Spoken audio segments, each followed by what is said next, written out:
Halo Sobat Indak, jumpa lagi di podcast Indago yang dipersembahkan oleh Balai Industri Kreatif Digital dan Kemasan Disperindak Provinsi Jawa Tengah.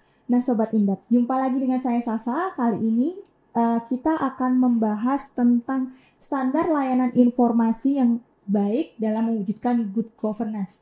Nah apa sih standar layanan informasi yang baik ini? Nanti kita akan tanyakan langsung dengan narasumber yang sudah hadir bersama kita, Bapak Masyhuri STMM dari Dinas Kominfo Provinsi Jawa Tengah. Ya Bapak, selamat siang Bapak. Selamat siang Mbak. Ya, kita langsung aja mulai dari pertanyaan pertama nih ya Pak ya. Okay. Kan ada kaitannya erat ya standar layanan informasi dengan keterbukaan informasi publik ya Pak ya dalam mewujudkan good governance ini ya Pak ya. Nah mungkin bisa dijelaskan Pak apa itu keterbukaan informasi publik? Oke, baik Mbak. Jadi kita sebagai pemerintah jadi punya kewajiban untuk menyajikan informasi yang murah, mudah, cepat dan sederhana. Oke.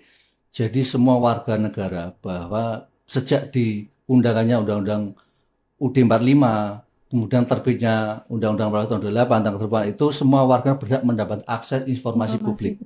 Jadi tidak terkecuali karena apa? Pada hakikatnya akses mendapat informasi hak menjadi hak asasi setiap warga negara dan itu harus diberikan oleh pemerintah. Jadi kita sebagai badan publik wajib memberikan informasi kepada masyarakat tanpa terkecuali. Betul sekali.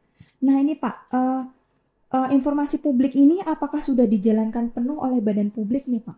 Baik, jadi kita di Pemprov Jateng pasca diundangannya Undang-Undang 14 tahun 28 tentang keterbukaan publik itu langsung kita jalan. Bahkan monitoring evaluasi keterbukaan informasi publik yang dilaksanakan oleh Komisi Informasi setiap tahun itu kita selalu mengalami peningkatan. Di situ ada klaster informatif, menuju informatif, cukup informasi, kurang bahkan tidak informatif. Bahkan hasil dari tahun-tahun itu kita mengalami peningkatan yang lebih baik. Oke. Karena apa? Di awal tahun kita selalu mengupdate daftar informasi publik dan daftar informasi yang dikecualikan. Ini adalah bentuk komitmen badan publik terhadap amanat dari undang-undang tersebut. Oke, jadi kita sudah khusus Pemprov Jateng sudah bagus. Itu ada SKPD provinsi, ada rumah sakit, bahkan di 35 kabupaten sama. Sudah melaksanakan amanat dari undang-undang tersebut. Undang-undang tersebut ya Pak. Nah itu berarti informasi publik itu juga ada jenis-jenisnya gitu ya Pak? Betul. Ya? Jadi informasi publik itu ada informasi terbuka dan informasi yang dikecualikan. Nah, itu mungkin jadi bisa dijelaskan jadi informasi terbuka ada 3. Informasi setiap saat, informasi serta-merta, dan informasi kecualikan. Contoh informasi setiap saat adalah jadwal agenda pimpinan. Itu masuk kategori informasi setiap saat. Kalau informasi berkala adalah masuk seperti contohnya laporan pengadaan barang dan jasa. Jadi laporan pengadaan barang jasa itu masuk kategori informasi berkala. Karena apa?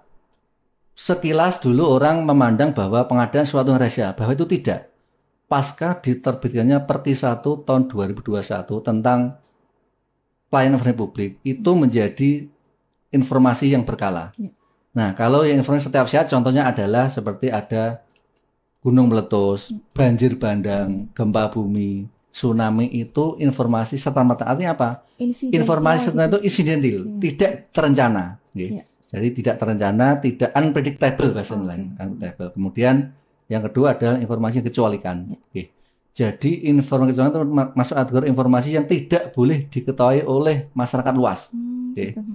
Tetapi untuk bisa mengecualikan informasi yang dikecualikan itu ada syaratnya, harus melalui uji konsekuensi. Nah, kapan uji konsekuensi dilaksanakan adalah pada saat sebelum adanya permohonan informasi, pada saat permohonan informasi, dan pada saat sidang sengketa informasi. Jadi ketika saat sidang sengketa informasi publik, ada yang atas perintah majelis, itu bisa dilaksanakan uji konsekuensi. Jadi majelis memerintahkan bahwa item tersebut silakan diuji konsekuensi, itu bisa. Jadi atas perintah majelis komisioner bisa melakukan uji konsekuensi ulang istilahnya gitu. Ketika sebuah informasi yang semula tidak dikecualikan menjadi dikecualikan. Nah itu informasi yang dikecualikan itu yang seperti apa Pak? Jadi sesuai amanat dalam Undang-Undang 14 tahun 2000 tentang keterbukaan pasal 17 huruf A sampai dengan J. Itu sudah jelas. yang menyangkut rahasia negara, Hmm. data pribadi, Iya. seperti nomor rekening, Iya. itu nggak boleh. Kemudian terkait kekayaan alam Indonesia, pertahanan negara, Negara gitu. terus kemudian aturan terkait dengan undang-undang, main terkait dengan rahasia dagang. Nggih. Jadi rahasia dagang itu termasuk kategori informasi yang dikecualikan, termasuk hacking ya. Oke. Hak kekayaan intelektual, kalau di sini konteksnya di Sperindak ya, itu Iya, kan ada betul. hak cipta ya. Iya, betul. Jadi hak cipta terkait dengan haki itu memang termasuk kategori informasi dikecualikan dan memang itu harus dilindungi. Untuk masyarakat sendiri nih Pak, bagaimana sih cara memperoleh atau mengakses informasi publik ini Pak? Oke, Ya. jadi sebetulnya kita di Pemprov Jateng sudah welcome sekali terhadap semua pembuat informasi. Ya. Jadi ada dua pembuat informasi dengan online dan offline. Oke. Offline itu dengan cara dia datang langsung ke kami, dia ngisi buku register, masuk tujuannya apa. Kalau dia persorangan kasih fotokopi KTP, masuk tujuannya apa. Kemudian ketika datang langsung, kita juga melalui online. Oke. Jadi online itu melalui website, Ya. dia ngisi registrasi, nama, tujuannya untuk apa, yang diminta dinas apa, itu ada.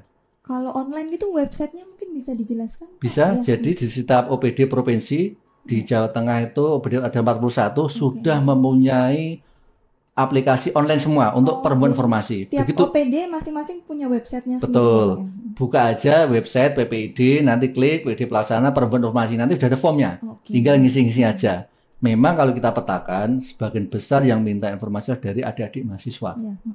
Jadi rata untuk penelitian, untuk apa itu. Tetapi tidak semua yang minta itu kita berikan. Oke. Untuk ada prasyarat ya. Ya. Jadi sebelum kita berikan itu dia harus memenuhi beberapa prasyarat dulu. Jadi kelengkapannya dulu. Ya. Karena seperti kita ketahui banyak juga LSM yang kurang bagus. Ya. Jadi dia minta informasi tapi tidak sesuai peruntukannya. Jadi terkesan mengada-ada. Jadi kita harus selektif. Sepanjang dia minta sesuai prosedur akan kita berikan. Okay. Pada prinsipnya kita sebagai badan publik welcome sekali terhadap permohonan informasi yang ada di Pemprov Jawa Tengah. Nah ini Pak, permohonan itu tadi persyaratannya itu seperti apa sih Pak? Mungkin Oke. bisa dijelaskan lebih dalam. Jadi ketika dia perseorangan ya, Ya. dia harus kasih foto KTP. Oke. Ya. Kemudian kedua, dia harus menulis maksud tujuan untuk apa. Oke. Kemudian ketiga, dia harus mencantumkan alamatnya. Ya. Itu ketika dia perseorangan. Ya. Tetapi kalau dia sebagai LSM, dia harus ditambah dengan ADART yang sudah disahkan Menkumham. Oke. Karena banyak juga kadang kita tanya, loh ini untuk apa? Coba kita minta ADART-nya, dia nggak bisa. Nah, yang seperti ini bisa kita tolak. Ya. Karena apa? Di aturan Perki 1 2021 tentang pelayanan informasi publik disampaikan, badan publik dapat menolak permohonan informasi ketika tidak lengkap dan atau melebihi 3 hari dari persyaratan. Jadi ketika dia datang hari Senin, ketika dia nggak lengkap, dia masih ada waktu 3 hari untuk melengkapinya. Oke. Begitu 3 hari dia belum bisa melengkapi, maka dia harus mengajukan awal. Ya. Oh, dari awal. Ya. Diulang. Kemudian kita sebagai badan publik, kapan toh Pak harus penuhi? Nah kita juga diatur juga, tidak boleh semena-mena dikasih 1-2 bulan nggak bisa. Jadi maksimal 10 hari. Ketika ada minta informasi, entah itu perseorangan atau di LSM, itu harus kita penuhi Mbak. Oke. Jadi maksimal 10 hari. Tetapi ketika 10 hari belum dapat memenuhi jawaban tadi, kita harus bersurat. Jadi sesuai dengan Perki dan Undang-Undang, badan publik dapat menambah waktu 7 hari setelah dari informasi ya 10 tadi. 10 plus 7 dari 17 hari. 17 hari. Tetapi kita badan harus info dulu. Ya. Informasi yang diminta Bapak Ibu belum bisa kami berikan, kita minta perpanjang waktu 7 hari lagi. Oke. Kita harus bersurat ke mereka. Gitu. Jadi Oke. memberikan informasi kembali ke Pemohon. pemohon gitu Ya. ya Pak ya. Ya. Selanjutnya nih Pak, sejalan dengan Perki nomor 1 tahun 2021 tentang standar layanan informasi nih. Apakah setiap OPD itu sudah berkomitmen terhadap layanan yang ramah kepada difabel dalam melakukan pelayanan ini Pak? Oh iya. Jadi kita sesuai dengan amanat Perki 1 tahun 2020 sudah jelas bahwa di situ sangat-sangat mengatur terkait dengan layanan difabel. Itu kita harus ada minimal kursi roda.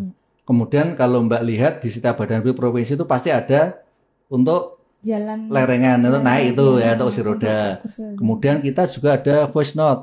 Voice note itu yang untuk begitu di aplikasi yang dibuka PPID diklik langsung ada suaranya. Oh iya betul. Kemudian sering juga kita jumpai di parkiran seperti di Sperindak itu kan ada ya. Itu ada parkiran untuk kursi roda atau apalah, itu harus jangan dipakai. Nah, itu merupakan wujud bahwa kita sudah ramah terhadap difabel.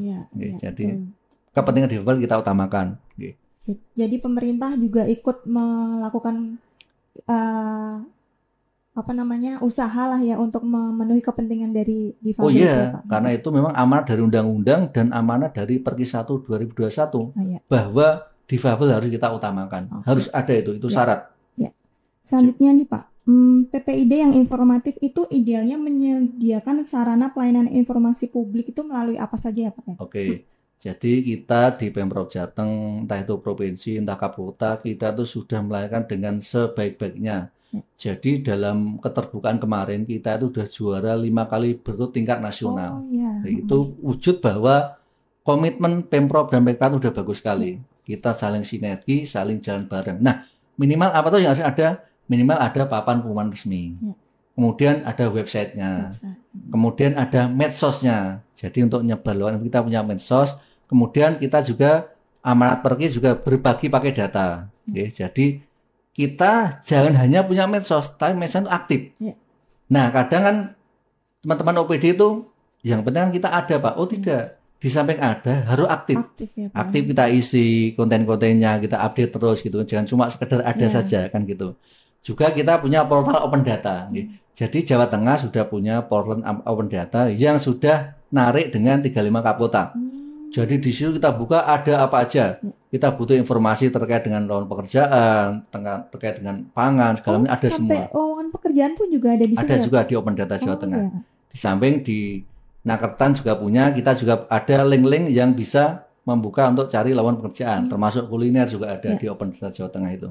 Oh, sangat informatif sekali Pak. Saya nggak tahu kalau misalnya ternyata di Open Data tuh ada itu kan lowongan pekerjaan. Bahkan Open Data Jawa Tengah itu juga bisa narik dengan satu data Indonesia. Oh gitu. Jadi amanat dengan undang-undang kita juga sudah punya pergub tentang Open Data Jawa Tengah atau satu data Jawa Tengah. Jadi data sektoral dan data geospasial kita gabungkan. Itu menjadi pergub kita untuk pegangan OPD Provinsi dan 35 Kapolta. Oke, ya sangat informatif sekali Bapak ya. Mungkin terakhir nih Pak, ada pesan yang ingin disampaikan terkait dengan informasi publik ini atau apapun ke masyarakat Pak? Jadi kita sebagai lembaga pemerintah siap memberikan layanan kepada masyarakat sepanjang yang diminta bukan informasi yang dikecualikan.